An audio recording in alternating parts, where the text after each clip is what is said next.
है कि आप अपने उद्बोधन के द्वारा हमारा मार्गदर्शन करें।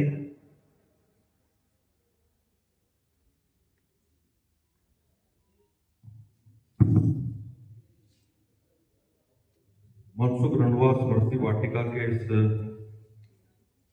लोकार्पण कार्यक्रम के मंच पर विराजमान हमारे पार्टी के वरिष्ठ नेता, नगर विकास न्यास सीकर के अध्यक्ष रहे आदरणीय हरिराम रंधवा जी, पार्टी के ऊर्जावान जिलाध्यक्ष आदरणीय मनोज जी, सीकर से जिन्होंने विधानसभा में प्रतिनिधित्व किया आदरणीय रतन जी जोधारी साहब, आदरणीय पूर्व जिलाध्यक्ष इंदिरा चौधरी जी, हमारी प्रधान आदरणीय सुनीता रंधवा जी, मेरी मातृ समान आदरणीय दुर्गा रंधवा जी, मेरी छोटी बहन आदरणीय अभिलाषा रंधवा जी, इस संस्था के प्रधान आदरणीय डी गुलसेरिया साहब। सबसे पहले तो मैं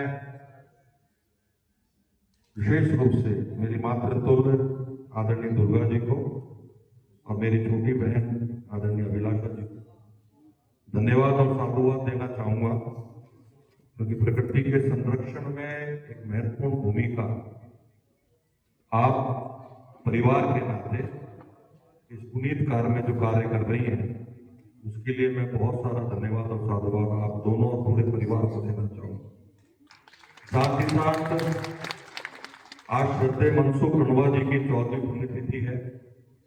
मैं इस मंच के माध्यम से उनको भावभीनी श्रद्धांजलि भी देना चाहूंगा और पुष्पांजलि भी अर्पित करता हूं, क्योंकि आदरणीय मनसुख जी जहां एक और शिक्षाविद थे, एक प्रसिद्ध लेखक थे, समाज सेवी थे, और उनके दिए हुए संस्कार हैं और माताश्री के दिए हुए संस्कार हैं कि आज उनकी बेटी और परिवार के सभी लोग उनकी यादें चिरस्थायी रहे और उस काम को जो उन्होंने चुना है पौधारोपण करके।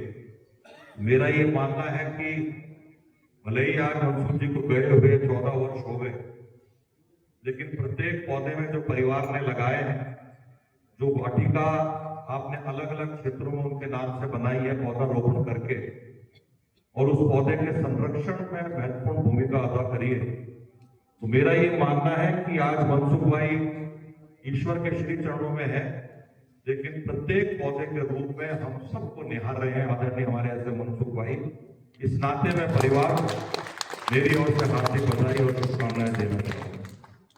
ये मेरे लिए बहुत भावुक पल भी है, क्योंकि जो बातें मैं अपने भाषण में कहता था मंत्री बनने के बाद, प्रकृति के संरक्षण में हम अपना महत्वपूर्ण योगदान अदा कर सकते हैं, और जिस समस्या से पूरा विश्व जूझ रहा है, क्लाइमेट चेंज, जलवायु परिवर्तन का, यदि हम सब लोग राजस्थान वासी, भारतवासियों की तो बात मैं करूंगा, लेकिन हम सब समस्त राजस्थान वासी अपने घर में बनने वाले जन्मदिन पर अपने पूर्वजों की याद में यदि एक पौधा भी लगाए और उसका संरक्षण करें, तो मेरा ये मानना है कि राजस्थान की आबादी लगभग 7 करोड़ से ज्यादा की हो चुकी है, 7.5 करोड़ के ऊपर जा चुका है ना। तो 7.5 करोड़ पौधे एक साल में लगे, आने वाले समय में आप कल्पना करो कि कितना हरा भरा हमारा राजस्थान हो जाएगा। और वो रास्ता दिखाने का काम आदरणीय दुर्गा जी की प्रेरणा से मेरी बहन अभिलाषा ने किया है, तो मैं चाहूंगा जोरदार तालियों से आदरणीय दुर्गा जी का, आदरणीय अभिलाषा जी का, पूरे परिवार का स्वागत करें। क्योंकि प्रकृति के संरक्षण में कोई महत्वपूर्ण भूमिका अदा कर सकता है तो पौधारोपण कर सकता है। और ये भी ठीक है कि पौधा लगाना बड़ा आसान है। जिस प्रकार का ये सोशल मीडिया का जमाना है, हम लोग देखते हैं कि पौधा लगाया, फोटो खींची, फेसबुक पे अपलोड कर दिया, व्हाट्सएप पे अपलोड कर दिया, इंस्टाग्राम पे अपलोड कर दिया, और उस पौधे को भूल गए। लेकिन मैं धन्यवाद देना चाहूंगा हमारे यशस्वी प्रधानमंत्री आदरणीय नरेंद्र मोदी जी को, जिन्होंने 5 जून 2024 को विश्व पर्यावरण दिवस पर हम सबसे आह्वान किया कि एक पौधा अपनी मां के नाम जरूर लगाएं। मातृशक्तियां विराजमान है।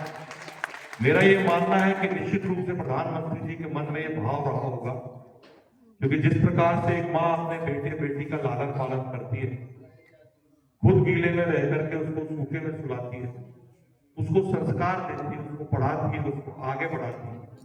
पिता एक ढाल के रूप में उसकी सुरक्षा करता है, लेकिन जीवन में आगे बढ़ाने का काम, अच्छे संस्कार देने का काम यदि कोई करता है तो वो हमारी माँ करती है। और जिस प्रकार से माँ अपने बेटे बेटी का लालन पालन करती है, हमने हमारे द्वारा लगाए हुए उस पौधे का संरक्षण भी उसी प्रकार से किया। तो मेरा ये मानना है कि आने वाले समय में वो पौधा एक वृक्ष के रूप में स्थापित होगा और प्रकृति के संरक्षण में बहुत बड़ा योगदान आप और हम सब दे सकेंगे। इसी भाव से माननीय प्रधानमंत्री जी ने हम सबसे आग्रह किया कि एक पौधा अपनी माँ के नाम जरूर लगाए। और मुझे बताते हुए खुशी है, जिसका उल्लेख मेरी बहन ने भी किया, जब मुझे मंत्री पद की शपथ माननीय मुख्यमंत्री जी के द्वारा दिलाई गई, महामहिम राज्यपाल द्वारा दिलाई गई, मुख्यमंत्री जी के आग्रह पर, और जो विभाग मुझे दिया गया वन पर्यावरण विभाग, 13 जनवरी 2024 को माननीय प्रधानमंत्री जी जयपुर आए थे और सभी नवनिर्वाचित विधायकों की मीटिंग ली थी। उसमें माननीय प्रधानमंत्री जी ने आग्रह किया था कि हमको अपने जीवन में एक नवाचार जरूर करना चाहिए जो एक आदर्श बने। और उन्होंने हमारे आदरणीय शिवराज सिंह चौहान जी, जो मध्य प्रदेश के मुख्यमंत्री थे, वर्तमान में भारत सरकार में कृषि मंत्री हैं, उनका उदाहरण देकर कहा था कि उन्होंने जीवन में ठाना कि वो कहीं पे भी हो, देश के स्थान पे, विदेश में हो, किसी भी स्थिति में हो, लेकिन एक पौधा वो प्रतिदिन लगाते हैं, उसका संरक्षण भी करते हैं। उस दिन मेरे मन में भाव आया कि फिर शाम को ही मुझे वन पर्यावरण मंत्रालय मिला। मैंने कि जब शिवराज जी भाई साहब कर सकते हैं तो अपने पास विभाग इस प्रकार का आया तो मैं क्यों नहीं कर सकता। 17 जनवरी 2024 को मैंने विधिवत सचिवालय में जाकर इस विभाग का पदभार ग्रहण किया। और आप लोग सचिवालय गए हो तो वहां पर देखा होगा कि राष्ट्रपिता महात्मा गांधी की एक बहुत सुंदर प्रतिमा सचिवालय के प्रवेश द्वार पर लगी हुई है। मैंने पहला पौधा उस दिन राष्ट्रपिता महात्मा गांधी जी की प्रतिमा के पास लगाया और ईश्वर ने मुझे इतनी ताकत दी, इतनी ताकत दे, इतना सामर्थ्य दे कि मैं पद पर रहूं या ना रहूं, लेकिन जो पौधा लगाने का संकल्प किया है वो मेरे मरते दम तक मैं उसको निभा सकूं, ऐसी मुझे ईश्वर ताकत दे। और ये भी सही है कि पौधा वहां लगाना चाहिए जहां उसका संरक्षण हो सके। और मैं धन्यवाद देना चाहूंगा हमारे यशस्वी मुख्यमंत्री आदरणीय भजन लाल जी को, जिन्होंने गत वर्ष हमको 7 करोड़ पौधे लगाने का लक्ष्य दिया था। और वो पौधारोपण हमने आप सबके सहयोग से 7 करोड़ 55 लाख पौधे लगा करके राजस्थान में अनूठा इतिहास बनाया। इस वर्ष माननीय मुख्यमंत्री जी द्वारा 10 करोड़ पौधे लगाने का लक्ष्य दिया गया।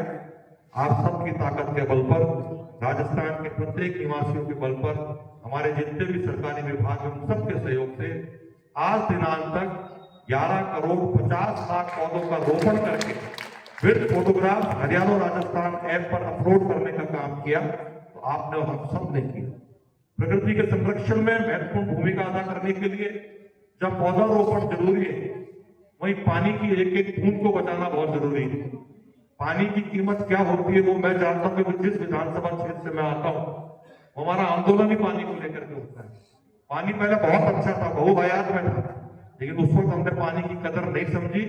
और आज हमारे शहर में पानी आता है, लेकिन एक दिन छोड़ के एक दिन देते हैं, वो भी आधा घंटा या 45 मिनट देते हैं। बड़ी बड़ी योजनाएं हम राज्य सरकार से ला रहे हैं। तो हम इस संकल्प भी लें कि हम पौधारोपण भी करेंगे, पानी को भी बचाएंगे, और जो पॉलिथीन प्रतिबंधित है, जो कैंसर कारक है, उसका बहिष्कार भी हम लोग करेंगे। पॉलिथीन का उपयोग किसी भी हालत में हम लोग नहीं करेंगे। आज इस पावन अवसर पर हम ये संकल्प भी लेके जाएं तो ये सच्ची श्रद्धांजलि होगी आदरणीय मनसुख जी के लिए। इस मंच के माध्यम से भी हरिराम जी ने एक बात कही, मुझे नहीं पता था कि आज आदरणीय मनसुख जी की पुण्यतिथि है, तो शायद मैं ये साफा और ये माला ग्रहण ही नहीं करता, क्योंकि आज हम उनको श्रद्धांजलि देने के लिए आए हैं, उनकी पुनीत आत्मा को नमन करने के लिए आए हैं। हम लोग संकल्प करें और तय करें, इस विद्यालय महाविद्यालय से हम शुरुआत करें। बिल्कुल साहब, मेरी बहन बेटी, आप भी इस अलग जगह है, कोई भी कार्यक्रम हो, सामाजिक कार्यक्रम हो, सरकारी कार्यक्रम हो, इन साफे और इन गुलदस्तों की बजाय हम अपने अतिथियों से, जो अतिथि आ रहे हैं, उनसे एक पौधा रोपण कराएं और पौधा रोपण के साथ साथ उसका संरक्षण का काम करें। तो कितना पैसा हमने इसके अंदर खर्च किया है, कितने बजट में तो हम जितने बैठे हैं उतने पौधे आ जाते, और उसका पौधा अगर हम सब लोग लगाते तो उसका संरक्षण भी होता और प्रकृति के संरक्षण में बहुत अहम भूमिका होती। और हरिराम जी, आप कह रहे थे मैं मुख्य अतिथि के नाते आया हूं। मैं इस परिसर में एक परिवार के सदस्य के नाते आया हूं। आज मुख्य अतिथि हमारी माता श्री आदरणीय दुर्गा जी हैं और मेरी बहन अभिलाषा जी हैं। उनका अभिनंदन हमको करना चाहिए, क्योंकि प्रकृति के संरक्षण में और विशेष रूप से अपने पिता की याद में लगभग 35 वाटिका बना चुकी हैं। और जिस पुरस्कार की आपने बात करी है, मैं डीओपो साहब से आग्रह करूंगा, क्योंकि अमृता देवी के नाम से, माता श्री अमृता देवी के नाम से एक पुरस्कार राज्य सरकार का है, तो आप विधिवत इनका नामांकन पर दाखिल करवाइए। हम प्रयास करेंगे कि राजस्थान का जो सर्वोच्च पुरस्कार है हमारी बहन को देने का काम हम करेंगे। और आने वाले समय में जो प्रिंसिपल साहब ने एक ऑडिटोरियम की बात करी है, आप मुझे लिखित में अपना प्रतिवेदन दे दीजिए। मैं माननीय जिला कलेक्टर महोदय से बात करके प्रयास करूंगा कि हमारे इस महाविद्यालय में एक अच्छा ऑडिटोरियम बने। एक बात सुने, आदरणीय प्रिंसिपल साहब का, आदरणीय माता श्री दुर्गा जी का और मेरी बहन अभिलाषा जी का और मंच पर विराजमान हमारे सभी नेताओं का धन्यवाद करते हुए, क्योंकि आपने मुझे यहाँ बुलाया, सम्मान दिया और इस पुण्य कार्यक्रम में आप अपनी कुछ योगदान दे सका। नतमस्तक होकर आप सबको धन्यवाद और साधुवाद ज्ञापित करते हुए अपनी वाणी को विराम दूंगा। जय भारत, जय हिंद।